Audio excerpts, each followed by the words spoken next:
আসসালামু আলাইকুম এভরিওয়ান। আজকে আমি স্কোয়ার শেপের বেগলেস করে দেখাবো। আমার কাছে কিছু টুকরো কাপড় ছিল, এই টুকরো কাপড় দিয়ে আমি এই চুড়ি দুটো মেক করেছি। তাহলে চলুন শুরু করা যাক। ফার্স্টে আমি এই প্লাস্টিকের চুড়ির বেস নিয়ে নিয়েছি। এই বেসের উপরে হালকা একটু আঠাল নিয়ে এর উপরে আমি কাপড়টি সুন্দর করে পেঁচিয়ে নিব।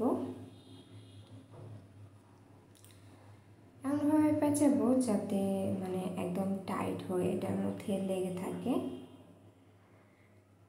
আপনারা ভিডিওটি ভালোভাবে দেখলেই বুঝতে পারবেন আমি আসলে এটা কিভাবে পেঁচিয়েছি।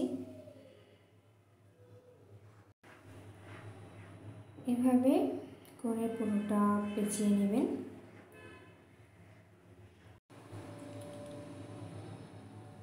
ইদানিং চুড়ি বানাতে আমার কাছে খুবই ভালো লাগে। আর আপনারা যদি কেউ চুড়ি অর্ডার করতে চান তাহলে অবশ্যই আমার page Tarupa's creative worlds, creative touch by Tarupa, এই দুটোতেই নক দিতে পারবেন। নক দিয়ে আমার কাছে এই চুড়িগুলো অর্ডার করতে পারবেন। এই তো আমার চুড়ির উপর কাপড়টি পেঁচানো শেষ। এখন আমি আবার আঠা দিয়ে এই কাপড়টি সুন্দর করে সেট আপ করে নেব।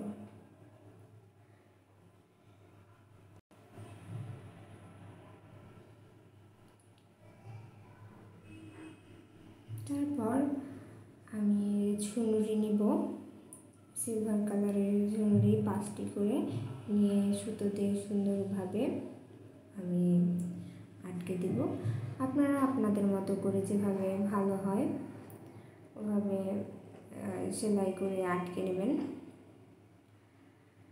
আমি ফার্স্টে 5টি নিয়ে তারপর এটার মধ্যে সেলাই করে আটকে নিয়েছি। এর পরবর্তীতে আমি সুতার মধ্যে এটা ভালোভাবে আটকে নিয়েছিলাম। ফার্স্ট টাইম এরকম করলেও সেকেন্ড টাইম আমি সুতোর মধ্যে ভালোভাবে গিট দিয়ে নিয়েছিলাম।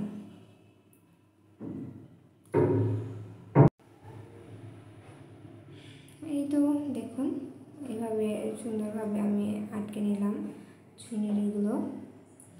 এখন একইভাবে আমি বাকিগুলো লাগিয়ে নিব। ঝুনরিগুলো সেট আপ করা হয়ে গেলে তারপর আপনারা এটা চাইলে আরও কিছু ডিজাইন করতে পারেন। আমি সিম্পলের মধ্যে রাখার চেষ্টা করেছি। আমার কাছে সিম্পলটাই খুবই ভালো লেগেছে। সবসময় পরার জন্য বেস্ট আর কি। যাই হোক, আপনাদের কেমন লাগলো অবশ্যই জানাবেন। আর আমার চ্যানেলটি সাবস্ক্রাইব করে দিবেন, লাইক কমেন্ট শেয়ার করে আমার পাশে থাকবেন সবসময়। চুড়িটি ভালো লেগে থাকলে একটা লাইক দিয়ে দিবেন। আজ এই পর্যন্তই। সবাই ভালো থাকবেন, সুস্থ থাকবেন। আল্লাহ হাফেজ।